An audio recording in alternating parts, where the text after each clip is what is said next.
What drink do you usually order with your food?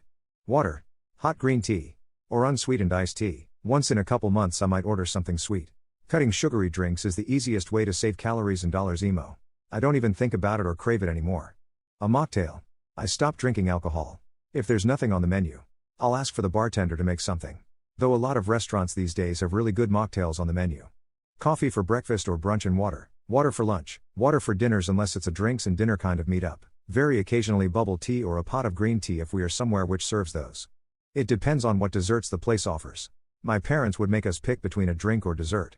So if the place has a dessert I want, then I'll order water. If they don't have a dessert I want, then I'll order a VIP. Sweet tea.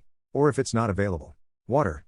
After COVID my taste buds permanently changed and most pops taste metallic. It was a sad day when I found that out. I'm grateful that my sense of taste smell came back though, even if it's different. But if it's the kind of supper with drinks, I do like whiskey old fashions or other mixed drinks. It depends on the place I'm eating at. Like at Panera, always the green tea. If I go to fast food it's almost always Coke. But at a restaurant I'll do water and some sort of alcoholic beverage. Depends on the food. If I'm having toast, it's coffee. Fried chicken, steak, and barbecue are best paired with beer. And if I'm having chips or burgers, I'd say Coca-Cola. I don't pair tea with anything. I just drink when I feel like it. Day watch TV with subtitles even though you're not deaf and you're watching a show in your native tongue? Yes. All the time.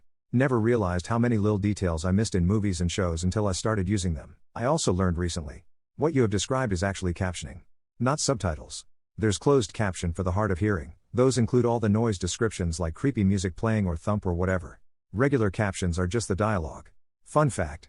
Grow up this way. I figured long time ago that watching movies or shows without subtitles I'm missing a lot. Plus could be a habit already. On the other side, reading and following the action on screen can be hard for many people's I heard. As I said, I grow up this way and for me it feels like normality I guess. Yes. In all languages. Watching a show in my native language? Needs subtitles to hear WTF they're saying. Watching a show in English? Needs subtitles in English to make sure I actually know the language and don't rely on subtitles in my native tongue. I can't hear without my subtitles. They're also great if you're watching something with heavy accents. And sometimes they add subtitles to background noises like a TV/radio broadcasts or someone yelling something from a distance, etc., etc. Yes, my hearing isn't so great in my left ear, but not medically or anything. If I don't catch what somebody said, like they're mumbling or a strange word/name, I have enough time to read it and don't have to keep rewinding. Is that still a word? Everything. Yes, and honestly I love it. As an autistic person it's so helpful. I don't understand people's issues with it. Like, just enjoy the show and take it in. They're words on the screen, they're not doing anything to your experience emo. They have no friends.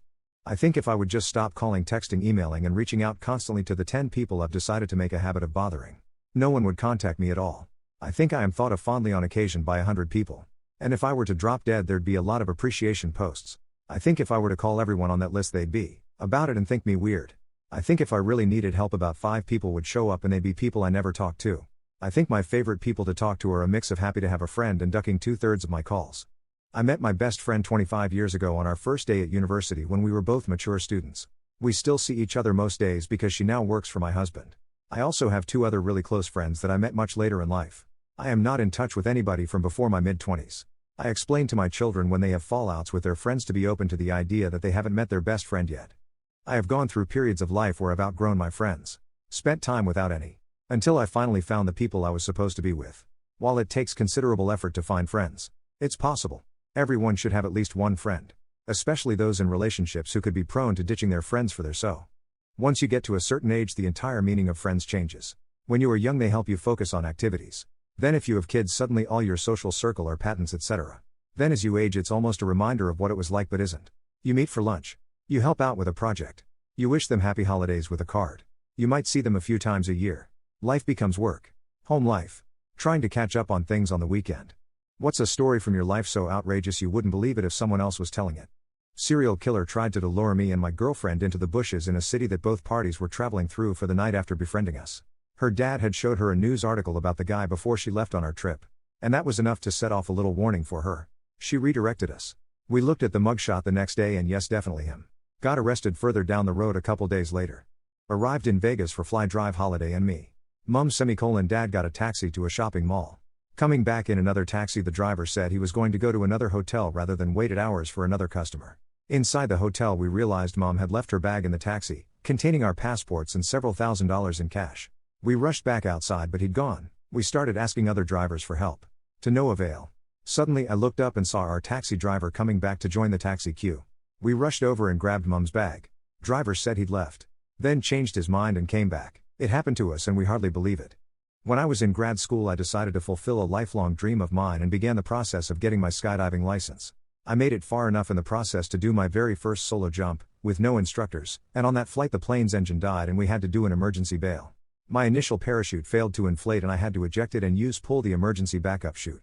By the time I had a parachute above my head my feet were hitting treetops. According to the paramedics I left a crater in the ground where I landed. I broke my spine in 3 places and ended up wearing a brace for 3 months but got away without needing any surgery and essentially have no long-term ramifications from it.